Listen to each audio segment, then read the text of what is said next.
Hola chismosos y amantes del terror. Antes de comenzar me gustaría compartirles que es la segunda vez que estoy grabando este video. Originalmente ya lo había subido a mi canal el martes de esta semana, pero mi marido me hizo darme cuenta de que había grabado mal el audio. Yo había utilizado un micrófono, pero en el programa que utilizo para realizar mis videos olvidé ponerle el comando para que detectara el audio del micrófono, así que lo grabó con el micrófono de la computadora y no se escuchaba tan bien, por eso es que lo estoy volviendo a hacer. Pero bueno, después de ese pequeño paréntesis, comenzamos. Este es el primer video de una nueva sección en el canal, la cual se llamará Mi humilde opinión, en la cual analizaré diversos temas, les compartiré mis opiniones sobre los mismos y les presentaré teorías acerca de estos, si es que las tengo, por supuesto.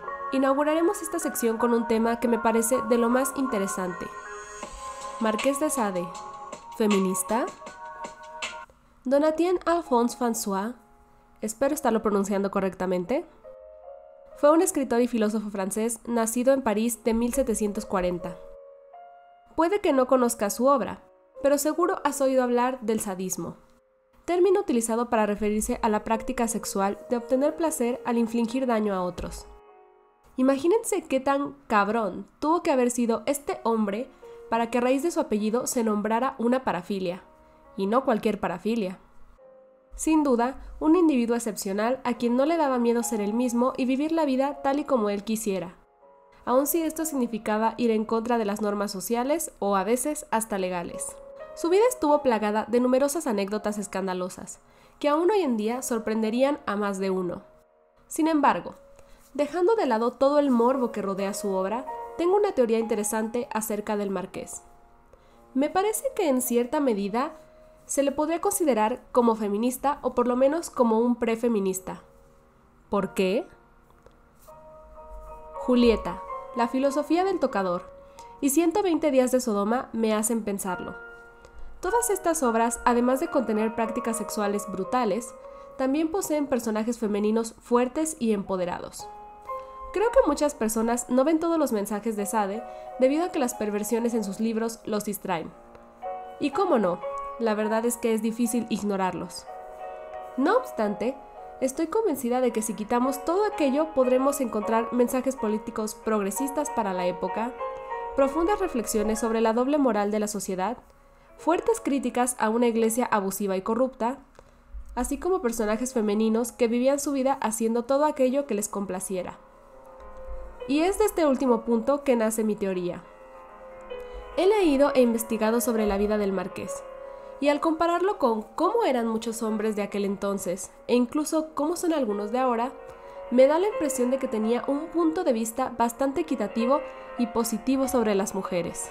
A pesar de pertenecer a una época en la que se creía que las mujeres eran intelectualmente inferiores e incluso impuras, al ellas descender de la pecadora original, es decir, Eva, recordemos que el contexto en el que él nació era muy católico. Además, en aquel entonces, lo que se consideraba como una buena mujer era alguien sumisa, complaciente con su familia, sin ambiciones laborales o intereses que pudieran llegar a considerarse masculinos, dispuesta a dedicar su vida entera a las labores del hogar, a su esposo, a sus hijos, sin siquiera darle la oportunidad de elegir si quería ser madre. Por el contrario, se esperaba y presionaba para que brindara todos los hijos que el marido quisiese. Ni hablar del placer femenino, que en ese tiempo era considerado sucio, y básicamente una mujer que disfrutaba de su sexualidad era una libertina que merecía la peor de las condenas.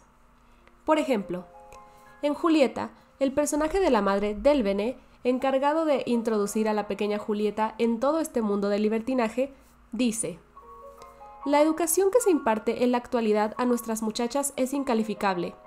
Destila prejuicios que contradicen todos los impulsos naturales. Impide a las pobres criaturas el aprecio de la belleza natural y las hace esclavas de la vergüenza, el recato y la represión del deseo natural. Y más adelante agrega: los mongoles de hoy parten en dos a la adúltera con una espada. En el reino de Tokin, la adúltera es aplastada por un elefante. En Siam, son ligeramente más tolerantes.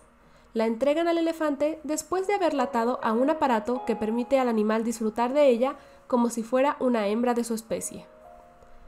Todo esto después de que el mismo personaje comentara, poco antes, cómo en ciertas regiones el asesinato se castigaba con una simple multa, mientras que el adulterio se pagaba con la muerte, dejando expuesto el salvajismo político y la absurda represión que se tenía para la sexualidad femenina. También para la masculina, pero en este video nos enfocaremos en el punto femenino. En muchas de estas regiones, el castigo por adulterio cometido por los hombres recibía sanciones menos graves que las aplicadas a mujeres. Y esto era algo que el marqués hacía que varios de sus personajes mencionaran a lo largo de sus libros, siempre exponiéndolo como una injusticia y algo ridículo. Siguiente punto. La mayoría de sus protagonistas son mujeres que desafían toda norma social. Cuestionan hasta el más mínimo detalle de por qué deberían vivir como se les dice. Tienen un criterio tan desarrollado que son capaces de ver que muchas veces tales imposiciones no son para beneficio de ellas, sino de una sociedad que en esos años no tenía como prioridad la felicidad del individuo. Además, todos estos personajes no solo disfrutaban de su sexualidad, también gozaban de vivir su vida bajo sus propias reglas sin el menor rasgo de culpa. Recordemos que también en esa época, una característica de ser una buena mujer era sentir culpa. Por el contrario, estos personajes eran ampliamente recompensados al vivir su vida tal y como ellas querían. Siento que esto se podría interpretar como una metáfora de cómo cuando haces lo que realmente te gusta, todo se acomoda para que tu vida esté en armonía y seas feliz, porque todo lo haces con amor, entonces, al hacerlo bien, termina llevando a buenos resultados. Pero esta es una interpretación muchísimo más personal. Después de ese pequeño paréntesis, pasamos al último punto, el cual es uno de los que más, y este es el destino de todos los personajes femeninos que viven de acuerdo a los prejuicios y las imposiciones represivas del deber ser para con ellas. También los personajes masculinos que vivían su vida de acuerdo a las normas terminan con finales trágicos, pero les recuerdo que en este video nos enfocamos en lo femenino. Retomando lo anterior, todas estas, además de estar frustradas, infelices y ser maltratadas, terminan con finales trágicos, muy al estilo del marqués. Lo cual también creo que podría interpretarse como una metáfora del cómo cuando se vive de acuerdo a los deseos de los demás y no de los propios, la vida es miserable, ya que no hay satisfacción genuina y por ende las cosas no fluyen de manera positiva. Aunque también siento que era su forma de decir que no valía la pena vivir de acuerdo a lo que la sociedad recomendaba en ese tiempo, ya que una de las cosas que más enfurecían al marqués era el hecho de que a él lo querían linchar por lo que escribía, cuando poderosos de la época que llevaban a cabo las prácticas que él mencionaba en sus novelas, permanecían impunes y no recibían ningún tipo de castigo. Finalmente, me gustaría agregar que el propio marqués vivió lo que predicó.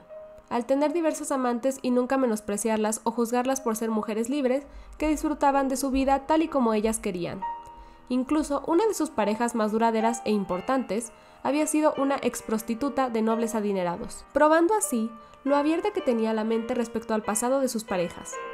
Esto me parece importante mencionarlo, ya que en esos años, y creo que también un poco en la actualidad, muchos hombres no respetan del todo a una mujer que ha tenido una vida sexual muy activa, o incluso algunos que se ofenden porque sus parejas hayan intimado antes de conocerlos, básicamente porque hayan tenido vida antes de ellos, evidenciando la doble moral que aún existe. Ya que si un hombre tuvo un pasado sexual muy activo o tiene una vida sexual muy activa, no se le juzga ni se le tacha de fácil. Etiquetas que todavía hoy en día se le siguen colocando a muchas mujeres. Pero, ¿ustedes qué opinan? ¿Fue Marqués de Sade un hombre con un pensamiento empoderante hacia las mujeres? ¿O simplemente un escritor perverso? Me encantaría que dejaran sus puntos de vista en la caja de comentarios. Suscríbete, dale like y comparte este video con quien creas que le pueda interesar este tipo de contenido. También los invito a que me sigan en mis demás redes, las cuales se encontrarán en la descripción. Por último, si tienen sugerencias de temas para próximos videos, son cordialmente invitados a dejarlos en los comentarios. También les recuerdo que mi novela Siniestro, los desastres de la indiferencia, ya se encuentra disponible en Amazon, tanto en Kindle como en KDP, el formato que más les guste leer. Lo pueden encontrar colocando en el buscador Siniestro Blanca Vences. Hasta el siguiente video.